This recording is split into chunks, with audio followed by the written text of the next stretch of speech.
বর্ষায় প্রেম শুরু হয়েছিল অভিনেত্রী সোহিনী সরকার ও গায়ক শোভন গঙ্গোপাধ্যায়ের। এক বছরের সেই প্রেম পরিণয় পেল। বৃষ্টিমুখর দিনে জীবনের নতুন অধ্যায় শুরু হলো গায়ক ও অভিনেত্রীর। দক্ষিণ ২৪ পরগনার এক রাজবাড়িতে আইনি বিয়ে সারলেন শোভন সোহিনী। তবে সোহিনীর সিঁথি রাঙিয়ে দিতে ভোলেননি শোভন। পূজার আগে রণজয়ের সঙ্গে সম্পর্কচ্ছেদের কথা জানান সোহিনী। প্রেম ভাঙে স্বস্তিকা শোভনেরও। এরপর এই দুজনকে নিয়ে শুরু হয়েছিল গুঞ্জন।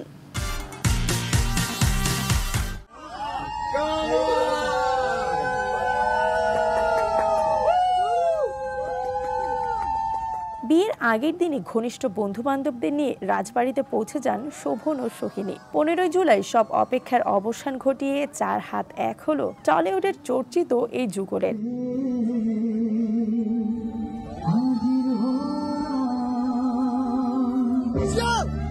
বিয়েতে সাবেকি সাজে হাজির হবেন সোহিনী, সেটা জানাই ছিল। সেই মতে বিয়ের দিনও একেবারে বাঙালি সাজেই ধরা পড়লেন নায়িকা। ধুতি পাঞ্জাবিতে সেজেছিলেন বর শোভন।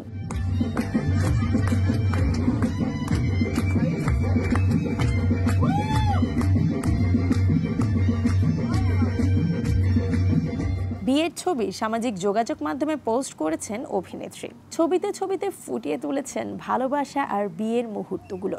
ক্যাপশনে লিখেছেন, সুসেনগুপ্তের উদ্যোগে নজরুল মঞ্চে ২২শে শ্রাবণের অনুষ্ঠানে শুরু হয়েছিল সোহিনী শোভনের প্রেম কাহিনী।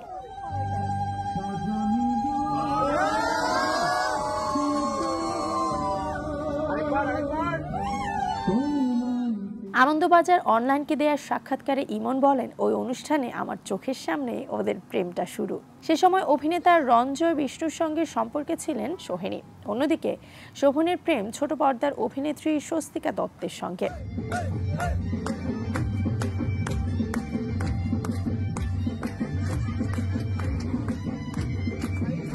এর আগে একসময় গায়িকা ইমন চক্রবর্তী আর শোভন দীর্ঘ সময় সম্পর্কে ছিলেন।